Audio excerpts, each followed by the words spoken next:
Let's try to imagine for a moment the greatest fear of a medieval peasant living on the coast of northern Europe in the 10th century. Is it the cold, hunger, unending wars, perhaps attacks from wild animals? It must be acknowledged that all of these sound terrifying. Each of these would likely have been quite frightening for a person in the 10th century.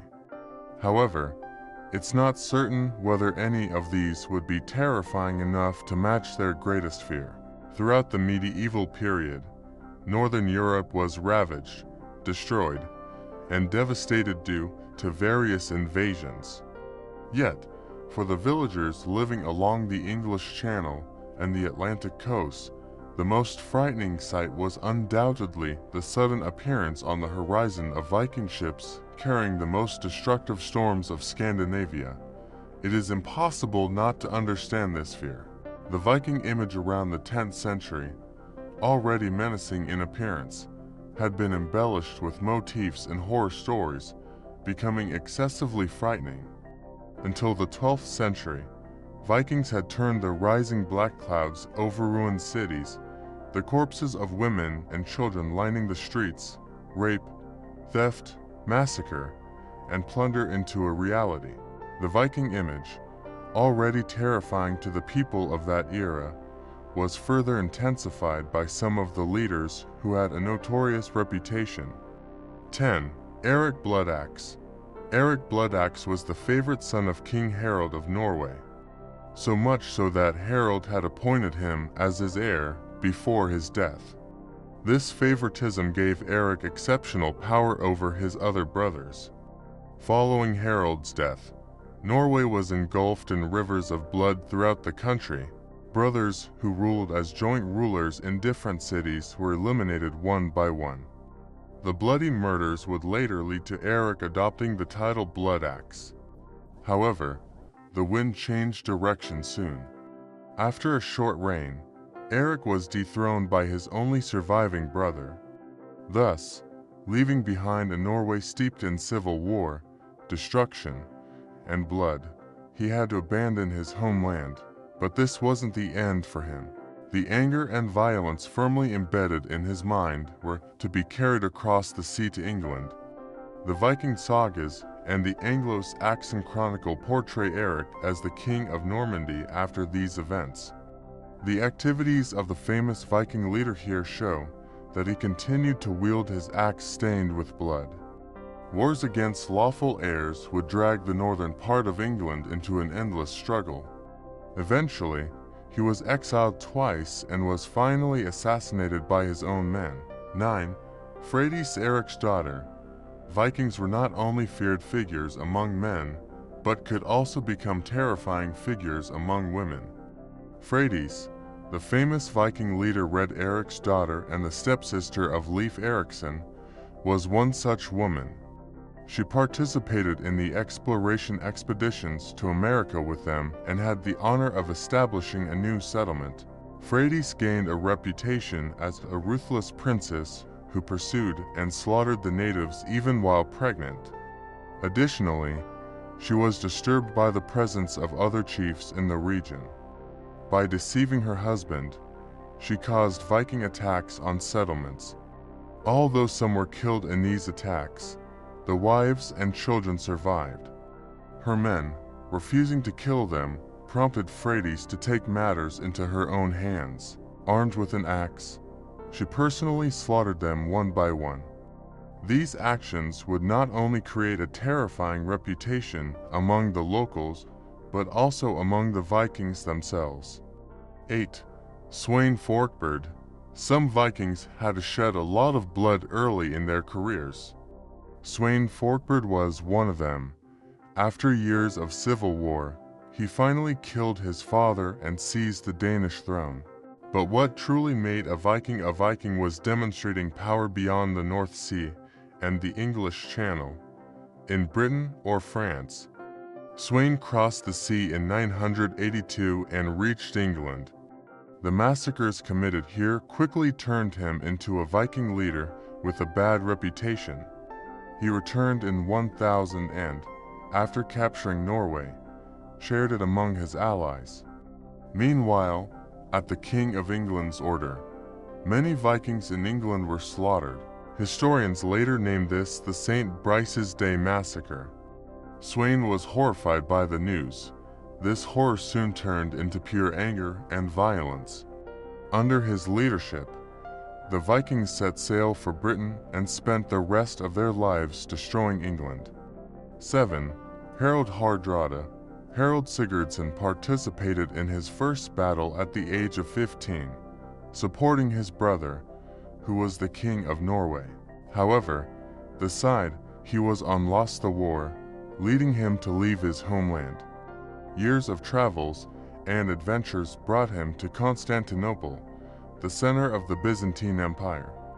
His personal ambitions, sharp wit, and fearless warrior skills quickly elevated him to the leadership of the Varangian Guard, the emperor's personal guards. After 15 years in exile, Harald, now a mature man, returned to Norway in 1046. This time, with smart moves, he managed to seize the throne. The title of Hardrada, meaning harsh ruler, was taken during these years when he ruled Norway mercilessly. However, Harald's desire went beyond Norway.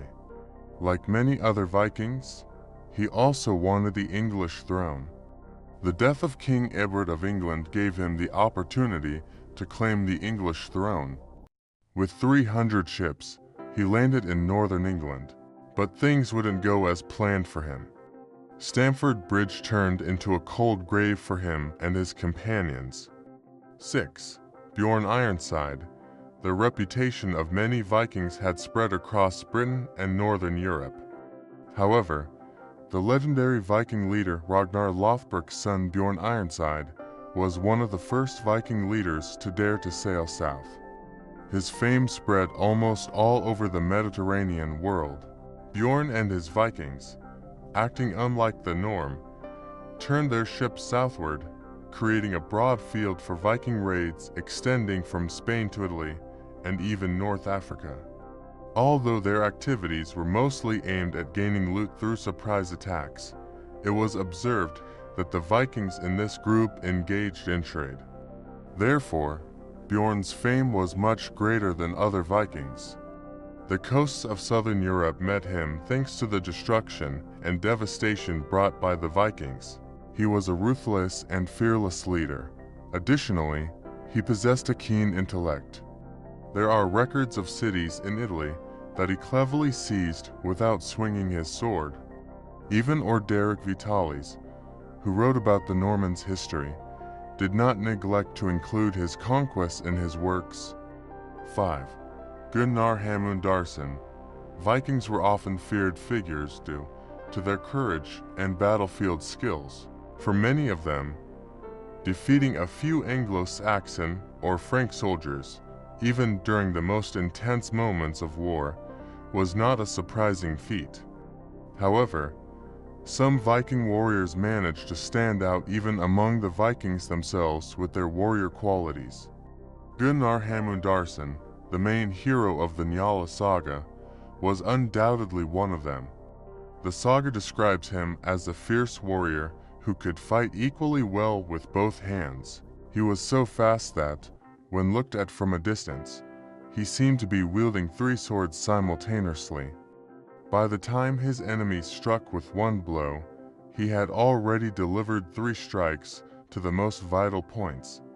The saga does not limit itself to these legendary features. These mythical qualities reach a point comparable to mythological heroes. He was unmatched in using a bow and could jump so high that even with armor, he could exceed his own height.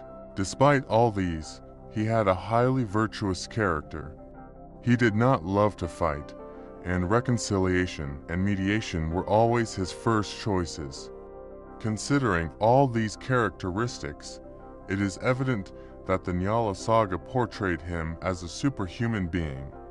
At this point, it is not easy to determine how much of these features are imaginary and how much is real. 4. Red Eric. For many Vikings, killing was a necessity, but for Red Eric, it had become a habit. His first murder led to his expulsion from Norway, and the next one resulted in his exile from Scandinavia. His next destination was Iceland, where he proved to be a difficult man to understand. His irritable nature could easily turn a minor disagreement into a deadly brawl. His skills in killing ensured his victory in every fight. Soon, he committed several murders in Iceland. Realizing he couldn't stay there, he set sail with his men. This endeavor would transform him from a ruthless killer into an extraordinary explorer. Eric, unlike many Vikings before him, did not sail to England or France, but ventured westward to unknown lands, claimed to have been accidentally discovered by a Viking earlier. This journey eventually led him to a new land deeply intertwined with wild nature in 982, Greenland. During his 3 years of exile there, Eric explored the New World's south and west coasts, inspiring him to name the land Greenland. After his exile, he returned, recounting his story everywhere he went, gathering men, and setting sail again. While heading to Greenland, he unintentionally embarked on explorations reaching as far as Central America. However, it would be his son Leif Erikson who settled in this new land, not Red Eric.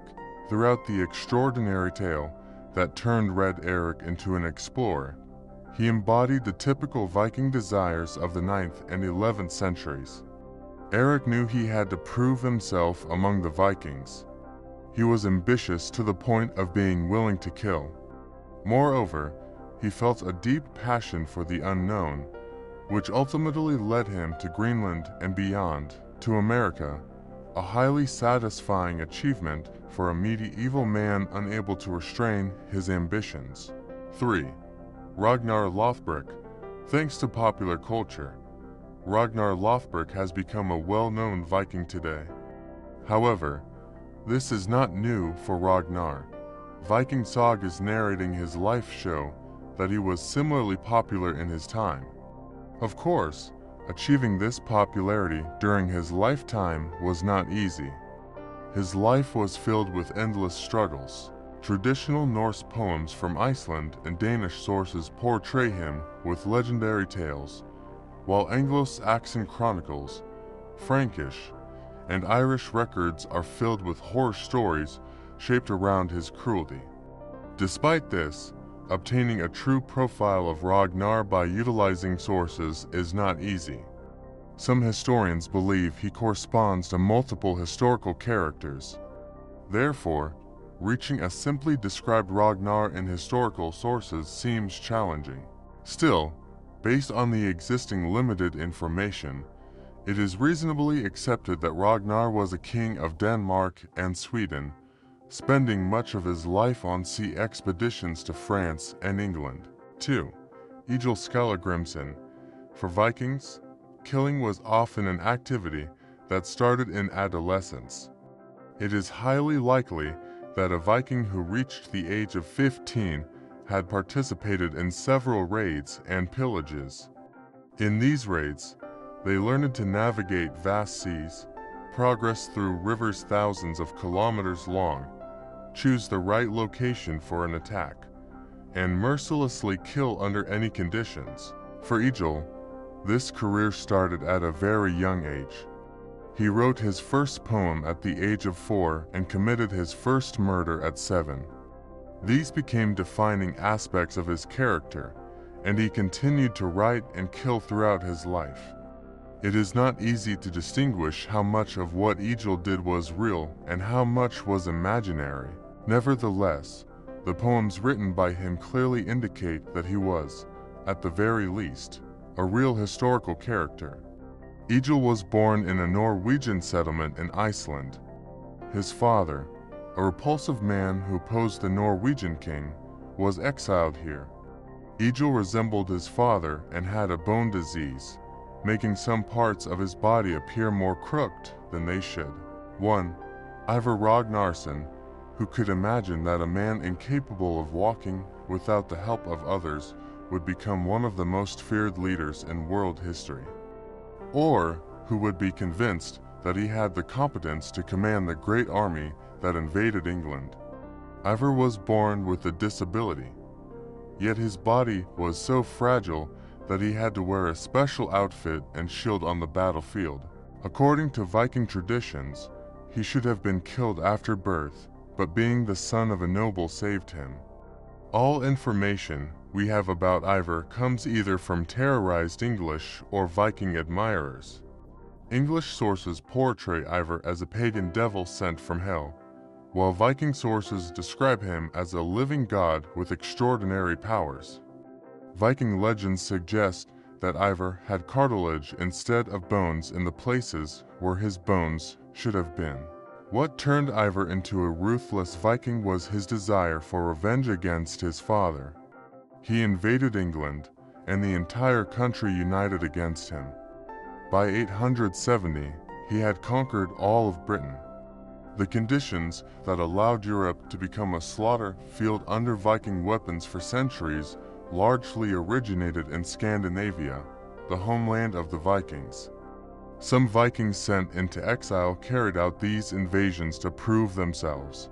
For Christians, the massacres committed by the Vikings were a disaster. They lived in fear of the Vikings. For a medieval person, Vikings meant fear.